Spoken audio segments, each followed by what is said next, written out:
India में लोग एक्टरों के लिए रूट्स ब्लॉक कर देते हैं, क्रिकेटरों के लिए मंदिर बनवा देते हैं। एक इन्फ्लुएंसर जो कल तक कुछ भी नहीं था, उसके लिए लाखों लोग आज कमेंट में लड़ाई करते हैं। लेकिन एक सवाल आपसे पूछना चाहता हूँ मैं, आपके एरिया का सबसे अच्छा टीचर कौन है? आपके स्कूल का सबसे अच्छा साइंटिस्ट कौन था? या कोई ऐसा इनोवेटर जिसको आप जानते हो, जिसने कुछ अच्छा बनाया हो? शायद नहीं। और यही प्रॉब्लम है, हम सेलिब्रिटीज बनाते हैं या ये सेलिब्रिटीज हमें कंट्रोल करते हैं। इंडिया एक सेलिब्रिटी फैक्ट्री है और ये फैक्ट्री कभी बंद नहीं होती। पहले सिर्फ एक्टर्स और क्रिकेटर्स थे, देन पॉलिटिशियंस आए, then came reality shows, YouTube, Instagram, reels, memes, और अब तो सिर्फ एक रील का कमाल है, वायरल रील होती है और अगले दिन आपके इंटरव्यूज चल जाते हैं। सोचिए, एक बंदा घी पी के वीडियो बनाता है तो क्या होता है? करोड़ों व्यूज आते हैं, मीडिया अटेंशन मिलती है, ब्रांड डील्स मिलती हैं। एक क्रिकेटर अच्छा परफॉर्म करता है तो किसी जगह उसका मंदिर बन जाता है। किसी एक्टर की अगर मूवी हिट हो जाती है तो लोगों की जिंदगी का पर्पस उसकी सक्सेस से जुड़ जाता है। रुको और सोचो कि सोशल मीडिया पे आखिरी बार आपने कौन से साइंटिस्ट का नाम ट्रेंड होते हुए देखा था? आपको शायद उनके नाम नहीं पता होंगे, एक नाम पता हो सकते हैं। ये सब क्यूरियोसिटी नहीं है, ये एक पैटर्न है और इस पैटर्न को समझना इंपॉर्टेंट है। तो अब इस साइकोलॉजी को समझो कि व्हाई वी वर्शिप हीरोज। तो ये ऐसा होता क्यों है? क्या हम सब पागल हैं? नहीं, ये एक्चुअली हमारी हार्डवायर्ड साइकोलॉजी है। हजारों साल पहले जब हम ट्राइब्स में रहते थे तो हमें एक लीडर की जरूरत पड़ती थी, एक स्ट्रॉन्ग लीडर की। जब दुनिया अनप्रिडिक्टेबल थी, एक फिगर चाहिए था कि मुझे फॉलो करो, मैं जानता हूँ रास्ता। आज वो ट्राइब्स नहीं है पर साइकोलॉजी है, और साइकोलॉजिस्ट इसे कहते हैं पैरा सोशल रिलेशनशिप्स। मतलब हम ऐसे लोगों से कनेक्शन फील करते हैं जिनसे हम कभी मिले नहीं। हम सेलिब्रिटीज के थ्रू अपने सपने जीते हैं, वो हमारी एस्पिरेशन का चेहरा बनते हैं। वो प्रूफ करते हैं कि यहाँ से भी, इंडिया से, एक छोटे शहर से, नॉर्मल घर से सक्सेस पाई जा सकती है। इसलिए धोनी की स्टोरी सिर्फ एक क्रिकेट नहीं है, वो एक मिथ है, एक प्रूफ ऑफ कॉन्सेप्ट। मैं भी कर सकता हूँ। लेकिन यहाँ पे एक इंपॉर्टेंट डिस्टिंक्शन है, ये हीरोज की बर्थ दुनिया भर में होती है, चाहे अमेरिका हो, चाहे यूके हो, चाहे साउथ कोरिया हो।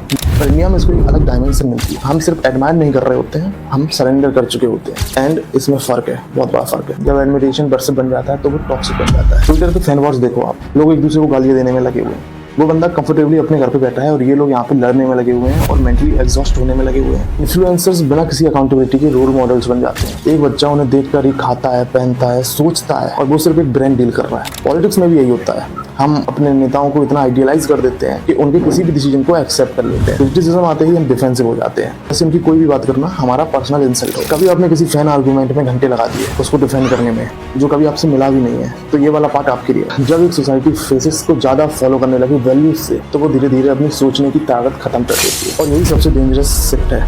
आइडियाज को जज करना बंद हो जाता है, पर्सनैलिटीज को जज करना बंद हो जाता है, सिर्फ लॉयल्टी रह जाती है। और डेमोक्रेसी में ब्लाइंड लॉयल्टी एक बॉम्ब है जो कभी भी फिक्स सकता है। अब एक अनकंफर्टेबल सवाल, हमारी एजुकेशन सिस्टम हमें क्या सिखाती है? फॉर्मूलाज याद रखो, डेट्स याद रखो, मॉडल आंसर्स याद रखो, मार्क्स लाओ, रैंक लाओ।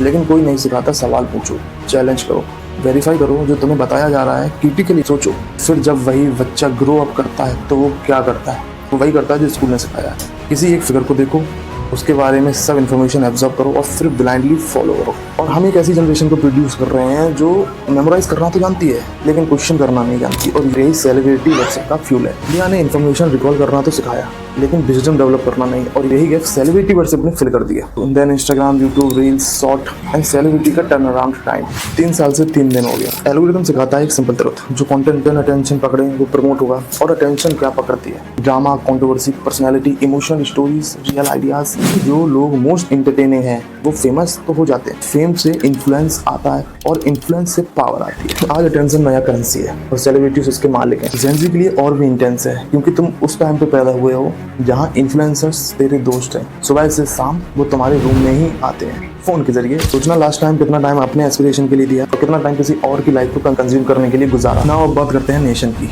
इमेजिन करो 2 समाज। एक समाज जिसमें लोग पॉलिटिशियन, क्रिकेटर्स, सेलिब्रिटीज को गॉड मानते हैं, जहाँ एक वायरल मूवमेंट किसी को भी गॉड बना देता है। और दूसरी सोसाइटी है जहाँ एक साइंटिस्ट की डिस्कवरी फ्रंट पेज पे आती है, जहाँ एक टीचर के नाम को याद किया जाता है और जहाँ आइडियाज की वैल्यू है, फेसेस की नहीं। अब एक ऑनेस्ट क्वेश्चन, कौन सा समाज बेटर फ्यूचर बिल्ड करेगा? जो नेशन आइडियाज को सेलिब्रेट करती है वो इन्वेंशन क्रिएट करती है। जो नेशन सिर्फ फेसेस को सेलिब्रेट करती है वो सिर्फ एंटरटेनमेंट क्रिएट करती है। और हम इंडिया में क्या चाहते हैं? एंटरटेनमेंट या कुछ रियल इनोवेशन। लेकिन यहाँ पे एक ट्विस्ट है। मैं ये नहीं कह रहा हूँ कि सेलिब्रिटीज गलत है, मैं ये भी नहीं कह रहा हूँ कि फेम बुरी चीज होती है। मैं ये कहना चाहता हूँ कि असली प्रॉब्लम सेलिब्रिटीज नहीं है, प्रॉब्लम हम है। प्रॉब्लम मेरी और तुम्हारी चॉइस है। प्रॉब्लम ये है कि हम डेली डिसाइड करते हैं कि हम किसको फॉलो करें, किसको एम्पलीफाई करें, किसको अपनी मेंटल रियल एस्टेट दें। तो कोई रैंडम बंदा फेमस हो जाता है तो पहला सवाल ये होना चाहिए, क्या करता है, क्या बिलीव्स हैं, क्या सोच है, क्या करना चाहता है, ना कि उसके फॉलोवर्स देख के उसको फॉलो करें। इंडिया के बस पोटेंशियल है, यहाँ 140 करोड़ लोग हैं, यहाँ आइडियाज हैं, स्टोरीज हैं, बिल्डर्स हैं। यहाँ ऐसा कुछ बनाने का मौका है जो दुनिया ने पहले कभी नहीं देखा। लेकिन वो मौका तब मिलेगा जब हम सिर्फ सेलिब्रिटीज को नहीं फॉलो करेंगे, आइडियाज को सेलिब्रेट करेंगे। जब एक साइंटिस्ट की डिस्कवरी ट्रेंडिंग होगी, जब एक टीचर का नाम याद रहेगा, जब एक इनोवेटर का इंटरव्यू वायरल हो। स्ट्रॉन्ग नेशन सिर्फ सेलिब्रिटी से नहीं मिलती है, स्ट्रॉन्ग नेशन आइडियाज से मिलती है। जब आइडियाज लोगों से ज्यादा फेमस होते हैं। आवाज है तुम्हारी, तुम डिसाइड करो कि आज के बाद तुम किसको एम्पलीफाई करो। जिस चीज को हम सेलिब्रेट करते हैं वही हमारा कल्चर बन जाता है। तो इसलिए चूज वाइजली।